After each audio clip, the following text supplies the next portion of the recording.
Hey guys, my name is Ron McCoy. I'm the Executive Director of the Rogo Foundation here at Sandals Church. And man, I'm so excited to share with you a little bit about our PPE efforts and the production of personal protective equipment for our first responders, hospitals, and some of our local law enforcement. And I've got a few friends with me here today, Dave QUESADA and KELWYN Wild. KELWYN's our project manager here for Sandals Church, and Dave QUESADA is our Senior Operations Director for Sandals Church. And these guys have really been on the front lines of leading this project for us and really taken all of our volunteers and our resources and put them together to do something really great. And so guys, let's talk for just a second about what your experience has been. And Dave, I want to start with you.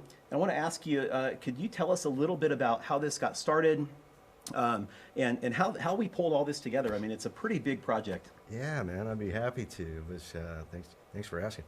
So Dr. Doan, actually, a member of the church, who's a doctor in town here, actually took the initiative on himself out of his garage to meet the needs of the local community, because hospitals were in need. Yeah, it was very, very a significant undertaking. He just took it upon himself. Wow. And he reached out to Dan Zimbardi, our senior pastor, head pastor here. And Dan reached out to me like on a Saturday night, like right as this thing went live, and said, Dave, can you help him? And so Sunday I get a hold of Dr. Doan and say, what do you got going on? And he tells me, I'm making masks, I'm making gowns, I'm making face shields. And I asked him more questions about it and learned what he was doing out of his home. And I was like, oh my gosh, this is crazy.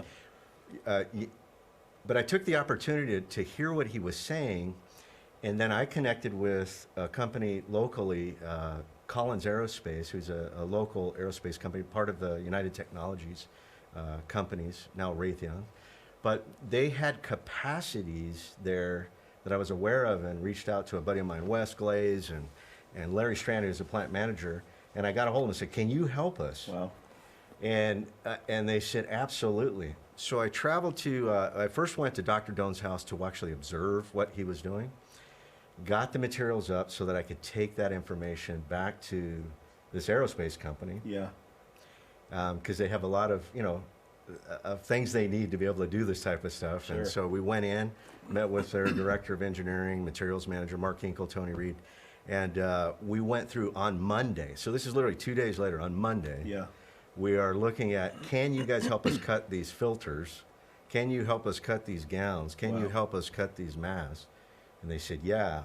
By Wednesday, they were producing filters for us. No kidding. Wow. Now, in the 2 days from there, what we ended up doing, KELWYN and myself, is we reached out to staff, volunteers, the network of people within our church to say, hey, can you bring your sewing machines to the table? Yeah.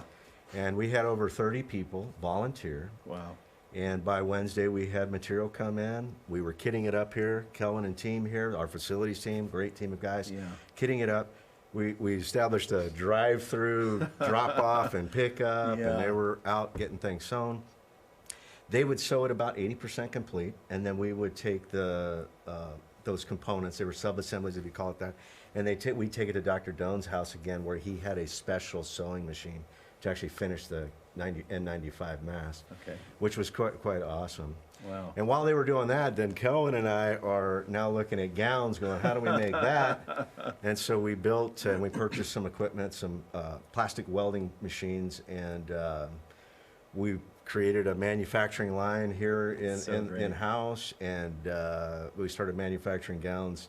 Upwards of 1,000 a day we got to, and we actually had volunteers taking the equipment home on the weekends and welding gowns for us. But KELWYN was definitely involved with all our teams, coordinating the volunteers, the staff, to be able to knock all that out. It was quite an exciting time. Yeah, that's really cool. Yeah. KELWYN, would you talk for just a minute about what that was like? I mean, we're in the midst of this unprecedented time. We've got lots of staff that have downtime because their regular job is not something we're doing at the moment, and so we've got people, and we've got this project. How did you pull all that together? How did you get staff realigned with new responsibilities? And I know at some point we've also brought in some volunteers and other partners to help support the project. Can you talk a little bit about that? Yeah, absolutely. We didn't know what it looked like early on, so it was really hard to identify the need as far as supporting the endeavor. Within the first 4 or 5 days, we realized this was huge. Yeah. The numbers that were coming in from requests all over the state of California, Southern California had a massive demand, but when they found out what was happening, we were getting requests that were upwards of tens of thousands of units. Oh, wow. And so it was a little overwhelming, and thinking of a way to streamline this process and get as many resources as we could, we knew that staff had capacity to do it. So we began to communicate really effectively with the network that we have here at Sandals. It went out to every campus, all the groups, and then a lot of the core volunteer groups within Sandals Church, and we just created basically a sign-up schedule. Yeah. It was as simple as a Google Doc that people could go on, put their name in, and we could know who to expect, when to expect, and we were very aware of social distancing, protective equipment. Yeah. We provided masks, gloves, and gowns for anybody that wanted to wear beyond the mask requirement. Yeah. The workstations were set up in a way that everyone was kept 6 feet apart. Yeah. But the biggest thing that I saw from it were people were able to get out of their house and do something for their church, for Yeah. their community. It was bigger than themselves. Yeah. And they got to see people face to face for the first time in 2 weeks. Yeah. Yeah. Tremendous blessing. As this thing grew more and more, it started out with boxes of trash bags Yeah. that we were turning into gowns. Now, it wasn't just a hole in a trash bag that you would throw over like a poncho.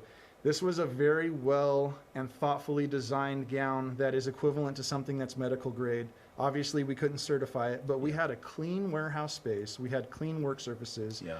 And we had people that were protecting themselves so that healthcare providers could get a usable product that would protect them from COVID-19, which Yeah. was a big deal. Yeah. So we had gone through 2,500 trash bags, and there was a lot that needed to be done to prepare a trash bag to be turned into a gown. Yeah. And thankfully, through other resources, we found bulk material, 500-foot long strips of basically folded plastic that we were able to make these gowns out of. Wow.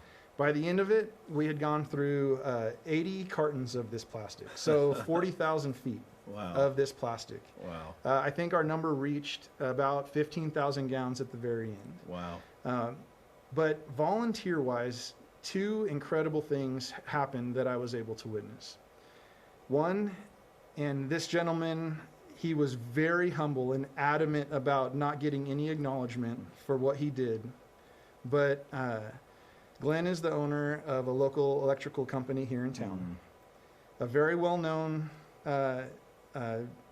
contractor service. He had electricians that did not have work that day. Wow. And he had his electricians come while being paid by his company to make gowns for the church and for the community. Wow. Extreme act of generosity, and he did not divulge that information to me. I had to ask him and pry it from him, and he's all, I'm not doing it for the recognition, I'm doing it because I'm led to do it. Incredible act of generosity. The other was one afternoon we had several volunteers sign up. I didn't recognize a lot of the names. Wasn't sure if they were coming from other campuses, and everyone's face is covered when they arrive at the warehouse. Yeah. As about 10 people show up, still not recognizing any of the eyes, just kind of interacting like, oh, what's your name? What's your name? And I'm not recognizing anything. And I said, just out of curiosity, what campus do you guys attend? And they said, well, we attend Grove. And I was like, really? And they're like, yeah, we heard about what was going on. We knew someone that had the sign-up sheet. So we're here to assemble gowns. That's amazing. So then I realized that Sandals Church, and being Sandals Church, lowercase c church, Yeah. Grove Church, lowercase c church, Yeah. the body of Christ, capital C church. Yeah. And we came together, and it was the most amazing experience in the afternoon. I love that, man. And their entire outreach department came and volunteered one afternoon to make gowns, and they were fantastic people. Such a huge blessing. And through those conversations, we had volunteers from Harvest trickle through. We Yeah. had people from other businesses that knew what we were doing come through and volunteer. And every interaction, every experience, we just knew that God was working in the plan that we had Amen. a small part in, but we enjoyed it so very much. That's really cool, man. I love that. And what a great reminder that, we're not just impacting a very practical need, which are the masks and the gowns and the things that are meeting a practical need, but there's a spiritual side to this too, right? I mean, I love that, we printed those cards that basically told people that that the hands that prepared these were also praying hands. And we wanted to offer a spiritual encouragement to people as well, that man, they're loved and they're cared for. And we're praying for our first responders. We're praying for our hospital staff. We're praying for our police and our firefighters and those who are out there on the front lines of this. And I love that we got to be the Big C Church together with other churches to do this. Dave, was there any stories that stood out to you? Thank you, KELWYN, for sharing that. That's wonderful, man. Well, certainly the biggest thing for me was meeting with Dr. Doan and Grace Stone when we first got there, and seeing how committed they were out of their garage to meet a need. And it struck me that their heart and desire was bigger than possibly their capacity. Yeah. And they knew that. And so the fact that we were able to see what their heart wanted to do, and that we were able to take that opportunity back to hear and bring some experience. Yeah. We have some experience, in doing things like this, whether it's manufacturing experience or we had some experience to be able to scale that. Yeah. And then to network with the right people to take what Dr. Doan had his heart desired and put it into practicum quickly. I mean, within 2 days, it's incredible. we were cranking, and we stayed cranking for like 3.5 weeks. And it's a number of I want to say, is it 40 entities that we've supported to date? It's just incredible how this grew, and how people at the hospitals shared stories with me of graciousness. It touched their hearts. The administrators, these aren't the ground floor people, the people we were dealing with to connect it, were so grateful. I'm like, really? You're donated? What? It was a lot of opportunity to just say, we're in it with you, and we're a human family. We care about you. We're so grateful for you. Was probably the biggest impact on that I saw for our team. We had a lot of selfless people, man, step up in the middle of crisis to say, how can I help? And it was beautiful. Dave Trejo and his family taking equipment home and making 300 bags a weekend on their own, taking it with his children, his wife Jackie. Just incredible so beautiful stuff. So beautiful. Well, I know you guys have poured just a tremendous amount of your heart and energy into this, and I have no doubt that there are thousands of people that will never know who either one of you are that have been blessed by these efforts and your leadership in this. So guys, thank you so much. I know we want to take a quick minute to check out a video about our PPE manufacturing, so let's watch that together.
Well, hey guys, we're back with my friend Scott Camden, and Scott is our advancement director here at the Rogo Foundation and at Sandals Church. And Scott, before I ask you a few questions about your participation in this particular project, would you just take a minute and share with us a little bit about what you do here at Sandals Church and for the Rogo Foundation?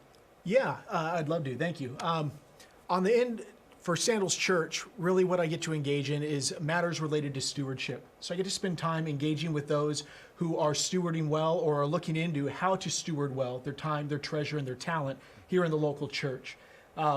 over on the foundation end of things, what I get to engage in is connecting with people who are passionate about supporting the work of the local church and seeing churches that are in difficult situations get the help they need to once again move to a place of prominence and effectiveness in their local community, reaching the lost with the gospel, meeting needs, and also connecting with people who are passionate about developing the next generation of leaders for the local church, both lay leadership as well as future pastors and future worship leaders. So I get to work on developing funding for that and also strategic partnerships on the foundation end of things. I love that. And I know that for this particular project, there was really a great need to bring on partners, really. Obviously, this was unplanned for us.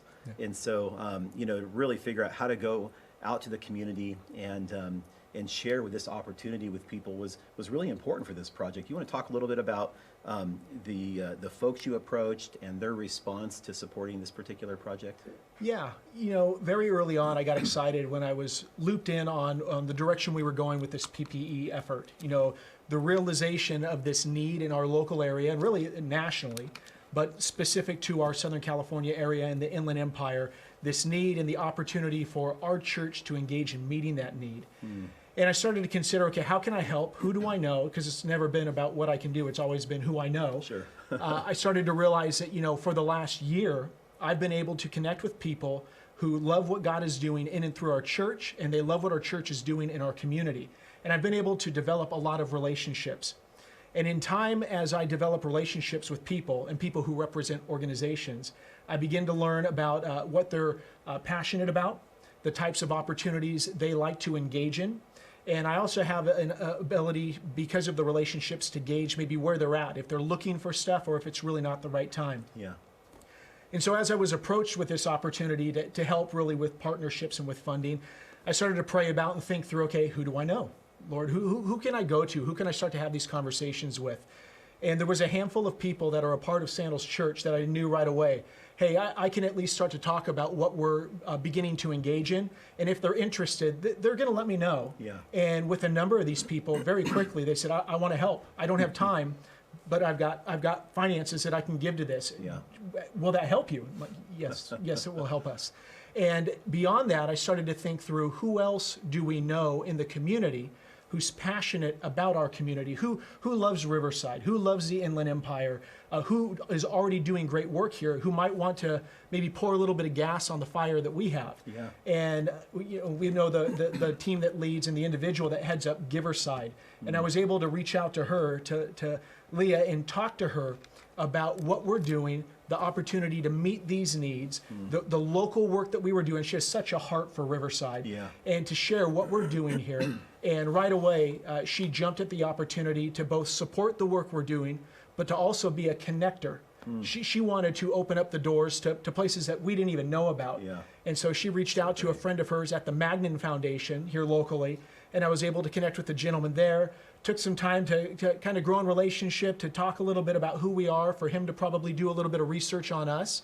And very quickly, each one of these organizations, as questions were answered and they got to see the work that we were already doing, they wanted to jump on in to support this. So that's how I was able to engage in this, and it's been a blast. Yeah, that's awesome. I know that we also were able to connect with California Association, not the association, the convention, the state convention, the Southern Baptist Convention here in California, and they were big supporters of this project for us as well. You know, if I'm not mistaken, the CSBC came on board very early on and recognized the need and saw that we had the ability to pivot and meet this need very quickly. And it was such a blessing to see how they came right alongside us and wanted to be supportive of this and really, again, pour gas on our fire. And so we were able to engage in this together with them. That's great.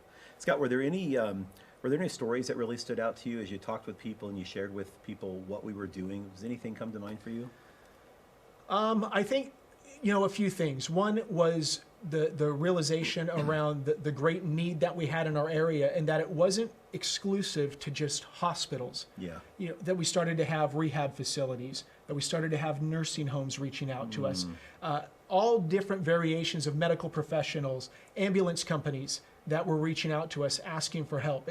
It really opened my eyes to how great the need was and the ministry opportunity that was there. And then to see the heart that our volunteers had I got to be a part of a crew that came in on 2 evenings. Yeah. Some of them are still able to work in this challenging season, some of them not, but they loved the opportunity to get here at 6 p.m., to work until 9 p.m. Yeah. on this project. They were overjoyed at getting to be a part of this. So that really stood out, was how great the need was and how blessed people were to be invited to be a part of meeting the need.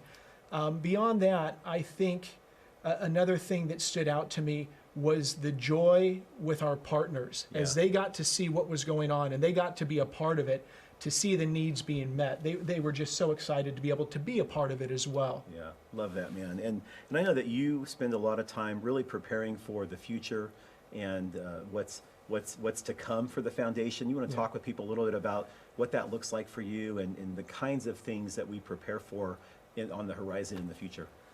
Well, one thing that has been happening since the start of COVID, and honestly, it's been happening for years, is we have churches that reach out to us here at Sandals Church and at the Rogo Foundation who will ask for help or will want to understand our perspective and approach to different things, whether it be kids ministry or young adults or staff leadership or member care. It could be so many different facets of operating a church or ministering in a community. And we love to be able to receive those inquiries and then come alongside them and share with them. Yeah. We love to be a resource to them. And we do all of that for free. We do that year round. Yeah.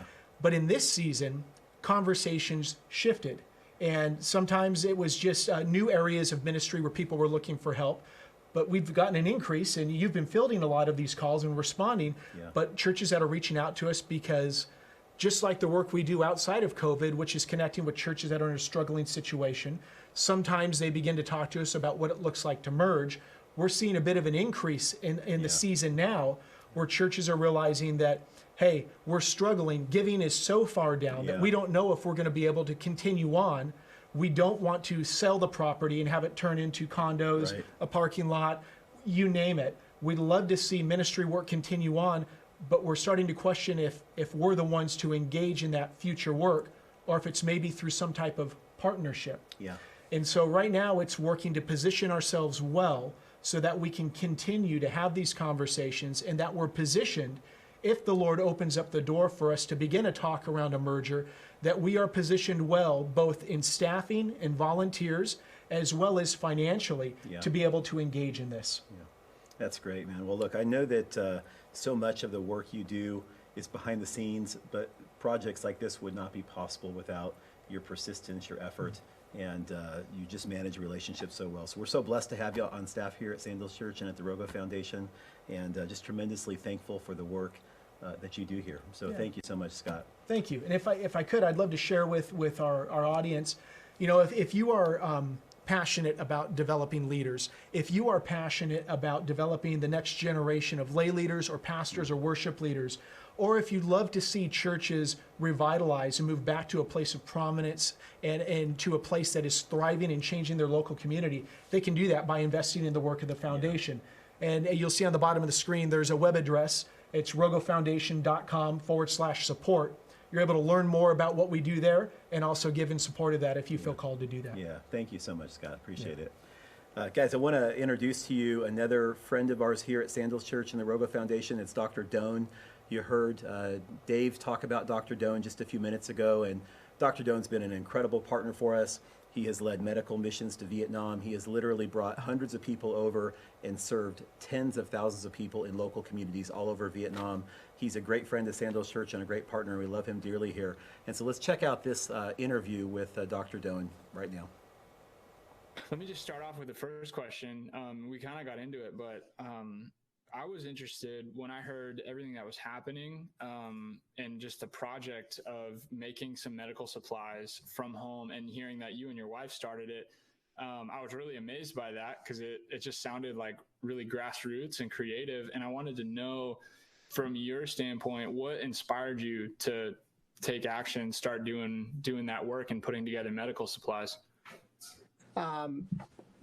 about a month ago, when the governor put out an order for us to stay at home and do the things we need to do to help flatten the curve. I have about the same time received a report from Riverside Community Hospital stating that by April 19th, we will have a big surge of COVID-19 in our community, and we're expecting it to hit about 50,000 cases, and the hospital emergency room and census will be hit over 1,000. And so I thought I needed to do something to help alleviate the stresses on the hospital. So I've decided to do testing in my own office.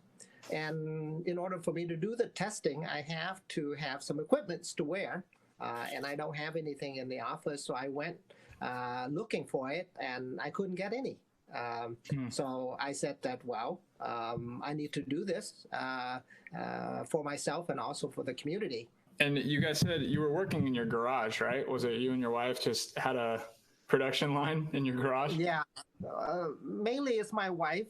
She first designed it and cut the filter. So we bought 3 boxes of filters to do that. And she cut it in her sewing room and then brought it to the garage where her sewing machines are to do it. But it was so tedious that we couldn't possibly cut it and do it at the same time. So I had to look around to see who else can help us cut, and my brother happened to own a laser cutter. Wow. So I brought it down to him, and it took him about 12 hours to cut about 3 boxes, and it was so much that his machine broke. And so I was basically stuck. I said, we cannot do this like this. We cannot cut it by hand. We needed help. So I communicated that to Pastor Matt, and he said, yes, I'll go ahead and put the words out on Monday and see who can help you. And then on the same day, I asked for help with Pastor Dan Zimbardi, and immediately he started to work. He got back to me and planned, and then he just designated Dave QUESADA at Sandals to back us up. You started this work, you're like, hey, I need help. And so how did that kind of make you feel, knowing, okay, and you spoke about this earlier about, hey, this is the church, right? So getting Sandals Church to get behind the work you and your wife started, yeah, how did that make you feel? And even now, I think I got numbers today, thousands and thousands of masks and gowns have been produced from the work you guys started, because Dave QUESADA, connected with local businesses to, utilize their manufacturing capabilities. So it was really exciting. But I wanted to know, what were your thoughts when you heard that Sandals, like your church family, was going to step in and get behind the work you and your wife started? Just what were your thoughts on that? Yeah. Being a member of Sandals for such a long time, I know that we have a huge church, but it's very personal.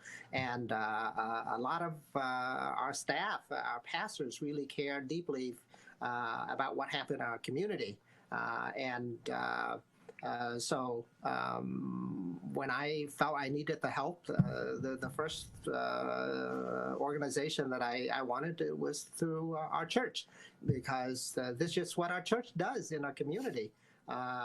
So when the church responded to that like that, I said, this is what I expect of my church.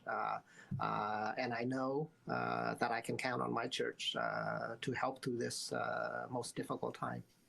Thank you so much, Dr. John. I appreciate you making time. I know I have no idea what your days look like, but I thank you for even just this little bit of time, man. It's really a blessing. So yeah. Well, thank you for doing it. Again, I am not very good at doing and saying things like this on camera, but you use what you can. Well, I think you're pretty good. And you don't need to do too much on me, but focus on what the church is doing. Okay, cool. I can be forgotten, and that's okay.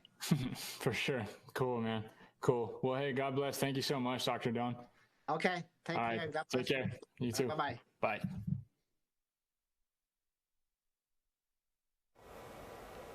Well, hey guys, we want to thank you so much for joining us tonight. And listen, I just want to let you know, if you want to learn more about the work that we're doing, projects just like this one, or any of the work that we're doing through the Rogo Foundation, church mergers, church adoptions, church planting, our leadership Rogo School, or any of the other projects that we regularly do here at Sandals Church, you can find out more information at rogofoundation.com or by emailing my friend Scott at scott@rogofoundation.com. And that information's on the screen for you. Thank you so much. Greatly appreciate you tuning in tonight, and God bless.